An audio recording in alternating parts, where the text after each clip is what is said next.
Hey, Jules Bus Vegan, and as always, welcome to my channel. And for those of you who are new, I know you can benefit.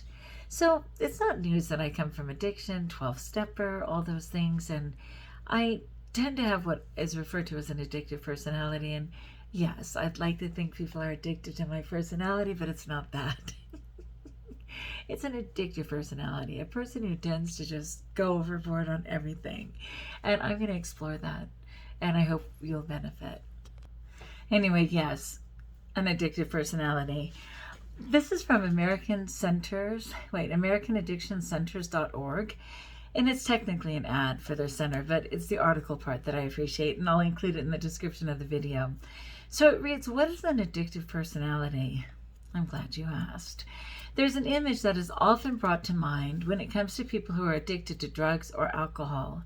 In popular culture, this image has become the subconscious image of addictive personality. That is, the individual who is considered all but destined to develop a substance addiction. It's not a surprise then that people who are worried about developing an addiction to drugs or alcohol often try to find out what the traits of an addictive personality might be. They want to know what to watch for, either to absolve themselves of the addict label or to give themselves a reason never to start using drugs or alcohol to begin with. Would that be true? However, the simple fact is that the whole idea is based on a mix of truth and fiction. And that's just straight up. There's lessons that we have to learn in this life, and everybody has their own, playbook, and we just don't know. And also, depending on the circumstance that's going on in life, the potential, I think it'd be fair to say that the potential for addiction rests within everyone. Whether it's actually triggered or brought into light is another story, but let's see what they have. Okay, the myth of the generic addictive personality, that we can simply put a definition and people will fall into it. The fiction is the concept of a specific addictive personality. In fact, most researchers in addiction today would caution against the idea of a single generic personality that is prone to addiction. An article in Scientific American verifies and offers evidence for the fact that there is no one personality type that leads to addiction. In fact, some seemingly disparate traits can lead different people to become addicted to drugs or alcohol, depending on other factors, and I completely agree. And what I was going to say about that, I'd be more inclined in this way to say behaviors around the individual, which encourages them directly or indirectly to respond to life in a similar manner. And then, of course, a teeny bit of genetics, right? Because I always joke that I come from Scotch-Irish, heavy on the Scotch. Because, yes, my blood is Scotch-Irish, but man, that Scotch was in play way before I was born. So while there's several different types of traits that can be recognized in individuals who develop substance use disorders, they are not all present in every person who becomes addicted. That's true. Therefore, the image that some people see of the social outcast criminal is an inaccurate vision of the individual who becomes addicted to drugs or alcohol. Traits of people with high risk, of developing addiction. Nevertheless, there are traits that can be recognized in people who have a higher risk of becoming addicted to psychoactive substances rather than just being able to moderate behavior around these types of substances. People with higher risk include, let me read that again. People with this higher risk include those who are 1. Related to others who have developed addiction. 2. Experiencing other mental health disorders. 3. Adventurous and risk-taking. 4. Disconnected and cautious. 5. Obsessive and compulsive. 6. Apathetic. And 7. Unable to self-regulate. I'm going to have to say 3 of those for sure. And then disconnected and cautious, I do have an incredible ability to disassociate, and because of my past experiences, I am very cautious. Adventurous and risk-taking, especially if I'm using. I'll say that. Okay, a more thorough discussion of each trait is below. All right, let's go. Related to others with addiction. There's no question that genetic makeup has at least some effect on a person's risk of developing addiction. I agree. As described by many studies, including one from the journal Psychiatry, and that's a hyperlink, having a close family member who is struggling with an addiction can make it more likely that an individual will develop an addiction as well. And again, I think some of that is just behaviorally because they've watched how that person addressed life, cope with life, etc., and they've gone down the same, or they only possess the same tools to do the same, right? In fact, certain portions of the human genome have even been identified as having a direct connection to specific addictions. According to a study in Nature, again a hyperlink, with this knowledge it may be possible in the future to more accurately identify just how likely a person is to develop addiction. Still, genetic potential is no guarantee that an individual will develop addiction. Other complex environmental factors also contribute to the potential that a genetic predisposition will become a true substance use disorder. And you know what? That's kind of, and forgive me if you have somebody who has Tourette's syndrome, but I've often wondered if someone was essentially raised in a vacuum and they'd never heard cussing words, would they automatically start cussing or making similar sounds to the F word and stuff if they'd never been exposed and they happen to have Tourette's? And I feel like it's kind of the same thing. Even though the potential rests within the individual, if they never activate that potential by actually consuming pills or consuming alcohol or whatever, then they're not going to be alcoholic, right? They just have the potential for it. And they say that's true with cancer, that everybody has potential cells for cancer. Whether they're activated by lifestyle or whatever is another story. Okay, experiencing other mental health disorders. Along with the genetic connection, another individual health trait that can correspond with a higher risk of addiction is the presence of pre-existing mental health disorders. People who struggle with various mental health conditions can be more likely to abuse and become dependent on substances.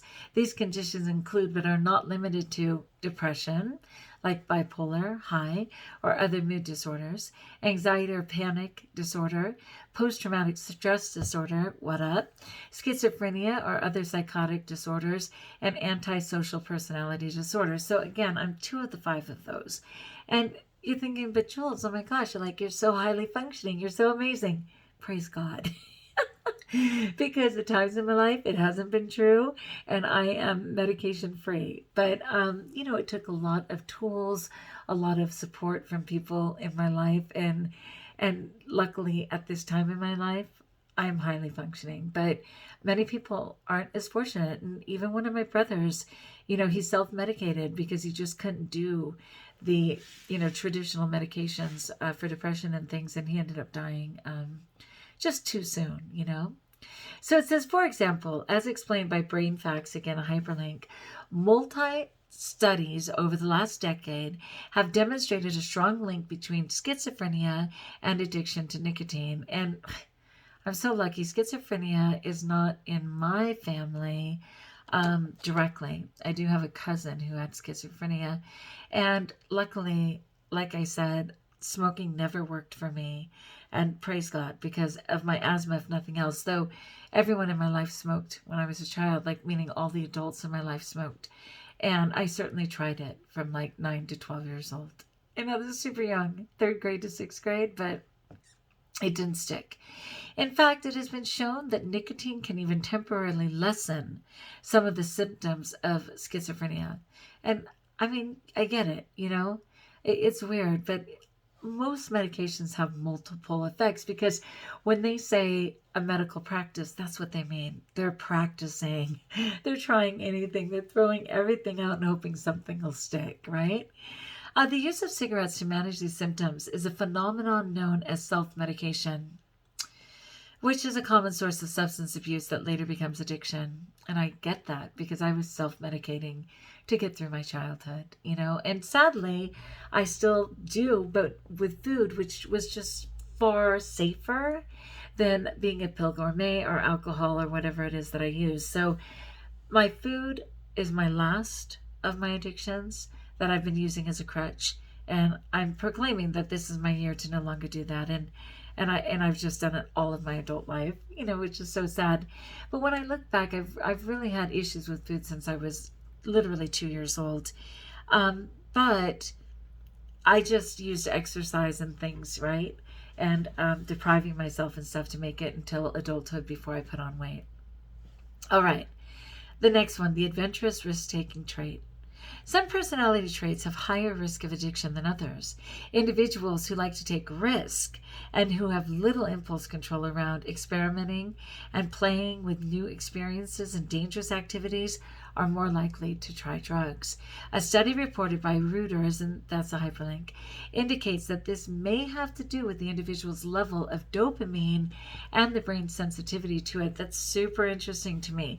I'm not going to go through my walk of taking risks starting at 4 years old, but yeah, I'd be one of those people. I was cautious, but then I'd throw caution to the wind. And that's kind of that little bit of the bipolar mania, depressive. It got kind of crazy when I was in that mania, no doubt.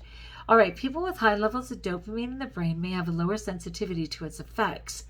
God, I bet that's true. I bet that's why it takes so much more food, so much more, high of whatever it is before I'm ever affected. I could drink everyone under the table till they passed out, till they blacked out, till they ran out, and I wouldn't even have a hangover.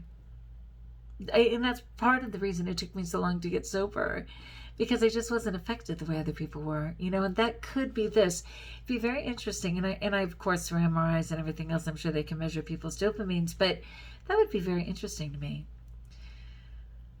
So they need to have more intense experiences in order to feel the pleasure that this brain chemical causes. In turn, it can be bound into the person's experience using drugs and alcohol, which directly affect the dopamine system. In this way, the adventure-seeking, risk-taking personality can have a higher likelihood of experimenting with and later becoming addicted to these substances. All right, the disconnected, cautious trait.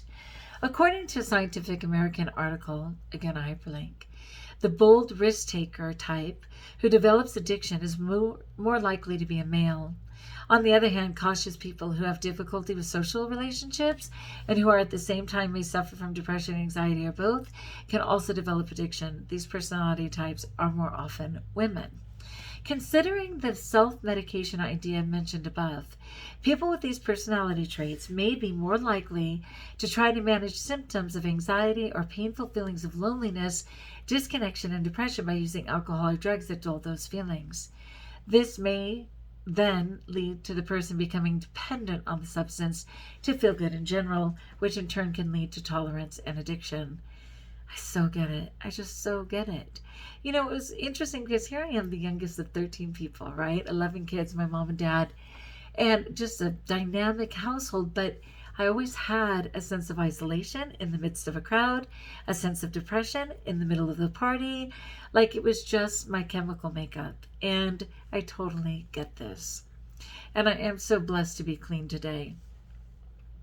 The obsessive compulsive trait, majored in it. Addiction sometimes has to do with a lack of impulse control, but this is not exclusively the inability to resist impulses. In fact, people who are too rigid with managing their impulses may also end up using substances as a manifestation of an obsessive compulsive behavior pattern. Hyperlink. In fact, addiction often becomes a compulsion to use the substance based on a habit that is formed over time rather than a single impulse to try something new. And I kind of relate that to my food. When I was driving home tonight and I go down what I call the dark mile, it's actually a 10-mile stretch that is just full of every food restaurant, every fast food. It's usually right at dinner time. They're pumping out the smells.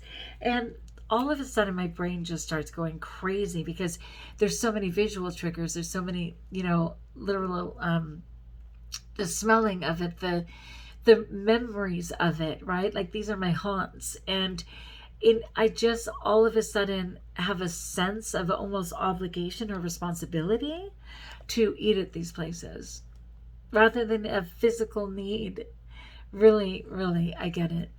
In this way, people with intense focus and habitual behaviors may be as likely to develop addiction as those who are unable to control impulses.